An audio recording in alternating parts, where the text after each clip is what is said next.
একটি রাজনৈতিক ভূমিকম্প। বাংলাদেশের রাজনীতির ইতিহাসে সদ্য সমাপ্ত নির্বাচনটি একটি টার্নিং পয়েন্ট।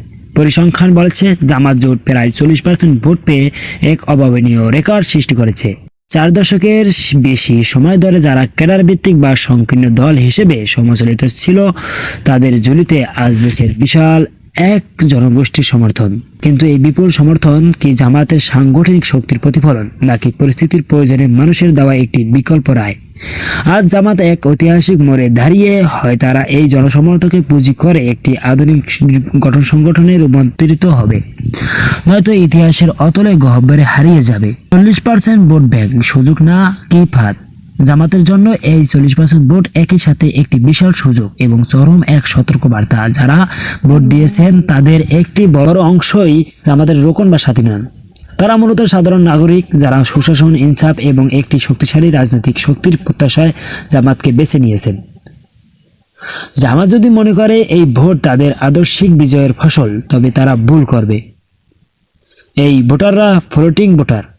যদি তারা দেখেন জামাত কেবল তাদের অভ্যন্তরীণ দলীয় শৃঙ্খলায় ব্যস্ত, সাধারণ মানুষের আশা আকাঙ্ক্ষার প্রতিফলন ঘটাতে পারছে না, তবে আগামী নির্বাচনে তারা দ্রুতই বিকল্প খুঁজতে শুরু করবে। জামাতের বর্তমান সাংগঠনিক কাঠামো অত্যন্ত চমৎকার, কিন্তু অত্যন্ত জটিল।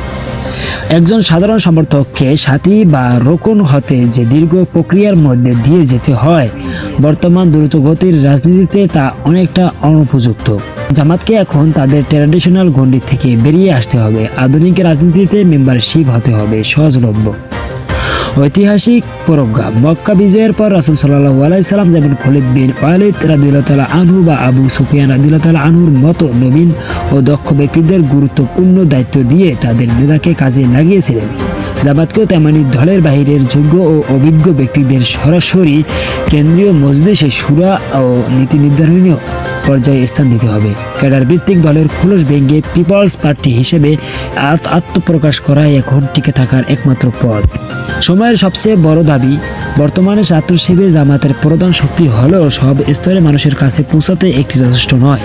এই মাস্টার প্ল্যানে নতুন 3টি ফ্রন্ট তৈরির প্রস্তাব করা হয়েছে। পলিটিক্যাল ছাত্র জামাত, ছাত্র শিবির একটি দাওয়াতি ও চরিত্র গঠনের সংগঠন হিসেবে থাকুক, কিন্তু সরাসরি রাজনীতির ময়দানে লড়ার জন্য সাধারণ ছাত্রদের নিয়ে একটি শক্তিশালী রাজনৈতিক প্ল্যাটফর্ম দরকার। আলেমদের সব বিভাজন দূর করে একটি সর্বজনীন ওলামা ফ্রন্ট গঠন করতে হবে, যা সাধারণ ধর্মপ্রাণ মানুষের সাথে দলের সেতুবন্ধন হবে। পেশাজীবী ও শ্রমিক, কৃষক, শ্রমিক এবং সাধারণ মেহনতি মানুষের অর্থনৈতিক ও আইনি অধিকার নিয়ে কাজ করার জন্য পৃথক উইং না থাকলে জামাত কখনো সাধারণ মানুষের নিজের দল হয়ে উঠতে পারবে না। টিকে থাকা বনাম হারিয়ে যাওয়া। চূড়ান্ত সমীকরণ জামাত কি হারিয়ে যাবে? এর উত্তর নির্ভর করছে তাদের পরবর্তী পদক্ষেপের উপর।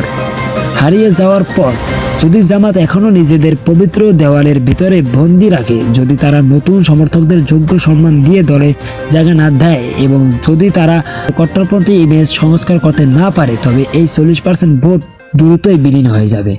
জামাত যদি মডারেটর ডেমোক্রেটিক ইসলামিক পার্টি হিসেবে নিজেদের রিব্র্যান্ড করে, সাধারণ মানুষের দৈনন্দিন সমস্যা, বেকারত্ব, বাজার দর, ইনসাফ নিয়ে রাজপথে সোচ্চার হয় এবং দক্ষ নেতৃত্বের মাধ্যমে একটি ইনক্লুসিভ রাজনীতি উপহার দেয়, তবে 2026 সালে পরবর্তী বাংলাদেশে তারাই হবে মূল চালিকা শক্তি।